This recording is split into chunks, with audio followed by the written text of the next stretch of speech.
Hello, having seen section 1 on listening and section 2 on reading, now let's move on to section 3, which is a writing task.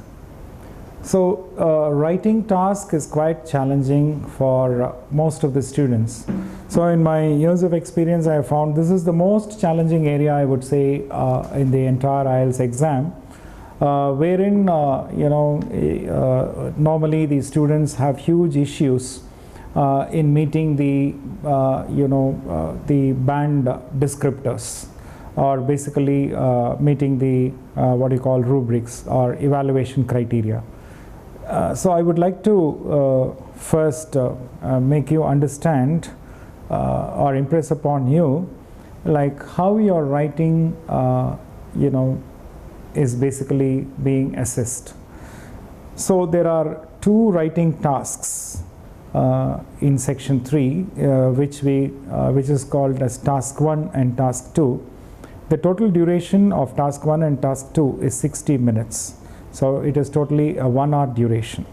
The academic version of the test, basically the task 1 will be a chart, a diagram, or a chart or a process chart or a diagram, or even a table, and you will be asked to write a minimum of 150 words, not less than 150 words on the chart, on the diagram or the label. And whereas your task 2 for academic will be essay. It will be an argument or argument essay. Similarly, in the general training, there is a slight variation, as I already told you. The task 1 of the general training is a letter writing. You will be asked to write a letter in different contexts. For example, you intend to resign your job and you are planning to join a new company. So you will be given 3 task prompts in your letter writing which you need to cover, and you will be for example asked to give express your decision, and 2, you will be asked to state all the things that you learned on your current job. 3rd, you will be given a prompt asking your manager, requesting a manager to write out a letter of recommendation for you. So covering all these 3 task prompts, you have to write minimum 150 words. But while writing, you need to remember that there are certain assessment criteria that you need to meet. It's not just sufficient to write a few words in English like you normally do in the Indian context. So these criteria are very stringent, and it's basically assessed on the international standards where all the rules of grammar, everything is being checked. So for the first task, you need to take up to 20 minutes. And for the second task, you need to take up to 40 minutes. And task 1 is up to 150 words, but you need to minimum write at least 190 to 200 words. And for task 2, the minimum word count is 250 words. And you must at least write 300 to 310 words. The essay, the second part of your writing, carries more weightage than the first part. But it doesn't mean you can ignore the first part. First part is also equally important in your scoring. Now I'll take you quickly through the band descriptors first, which is a public version on showing you the criteria, and I'm showing that on my slide right now. So basically you can see for band 9 you have basically 4 criteria on which you're being assessed. 1 is task achievement, 2nd is coherence and cohesion, 3rd is lexical resource, and grammatical range and accuracy. But let me explain what is task achievement. So in my letter writing example, I said there are 3 task prompts. You can again refer back to my slide and the question. So you see 3 task prompts. You need to cover all these 3 key points when you write your answer. If you do not do so, you will get a low score on your task achievement. Of course, there are other parameters also which plays a role in your task achievement. I'll come back to it later. So what is coherence and cohesion? Coherence means how easy is it for a reader to follow you and understand what you have written. Cohesion is how well you link ideas within a sentence and between sentences. This is an art you need to develop. So you need to also use cohesive terms to link your ideas, link your sentences, and link your paragraphs. Like, for example, however, although, to sum up, to summarize. For example, these are certain cohesive terms which you can use effectively in your writing. And normally in my part of the training, I emphasize all these things, how you can improve your coherence and as well as cohesion. That's very important. And moving on to the third criteria, the lexical resource is nothing but the range of vocabulary, idioms and phrases, collocations that you can use to demonstrate your writing skills. So it is not just sufficient to keep on using the same words, but you must use a variety of words. To give you an example, to conclude is one way of summarizing what we wish to say. The same could be said in another place, like to sum up, to wrap up. So you need to understand the different phrases and the different words and the different terms that you can use. That's also looked into. The last criteria, grammatical range and accuracy, is all about your ability to write good English sentences, simple sentences, compound complex sentences. So you need to demonstrate to the examiner that you have ability to write compound complex sentences without any errors. So it's not just sufficient to write simple sentences. You need to combine simple sentences using conjunctions, and you have to demonstrate to the examiner that you have good command over English writing. This is very important. So on all these areas, I find students lack very much. They really do not understand the importance of coherence and cohesion. It's missing. And lexical resource, yes, although they display a range, it's not sufficient for the scores that they expect, because every student sitting on IELTS expects a 7 and an 8 band, because that is the minimum requirement which is specified in some of the immigrations and also for the academic admissions. But one cannot just get 7 band, and it's not easy. I'll just show you the band descriptors right now, and you'll understand why I'm saying this. So for band 9, you can see for task achievement, you can read the band descriptors yourself. Says fully satisfies all the requirements of the task, clearly presents a fully developed response. Very, very important. And regarding the coherence and cohesion, uses cohesion in such a way that it attracts no attention, skillfully manages paragraphing. So skillfully managing paragraphing is the most important skill.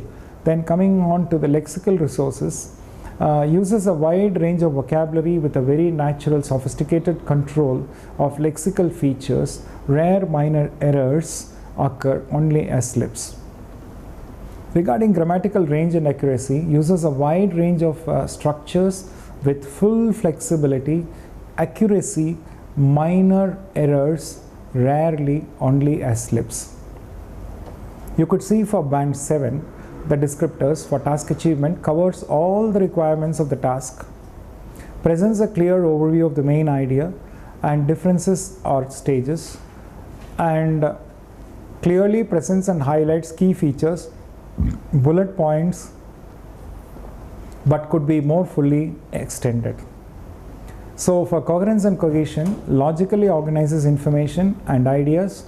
There is a clear progression throughout, and uses a range of cohesive devices appropriately, although there may be some under or overuse. Regarding the lexical resources, uses a sufficient range of vocabulary to allow some flexible and precision. Uses less common lexical items with some awareness of style and collocation, and may produce occasional errors, word choice, spelling and or word formation. So regarding the grammatical range and accuracy for band 7, uses a wide variety of complex structures, produces frequent error-free sentences, has a good control of grammar and punctuation, but may make few errors. So this is the difference between 7 and 9. You can go through this public version of the document. And similarly, you can see for task 2 also the same structure, the same criteria is being listed, and you can read through this document from my slide, which I leave it to you for reading. So, and quickly moving on to what are the things that you need to keep in mind regarding the what you call question type. Now you can see on my slide I'm showing you a question in a sample question for task 1 on academic academic writing. So you can see the question gives you a diagram, a pie chart is shown, which shows the revenue, sources and expenditure of a US charity over a period of 1 year. So the pie chart shows the amount of money the children's charity located in the US has spent and received in 1 year. So summarize the information by selecting and reporting the main features and make comparisons where relevant. Please note the keywords here. You need to summarize the information, you need to select, and you need to report the main features. So you need to do all of these things, and you need to make comparisons wherever relevant. And you may not write less than 150 words.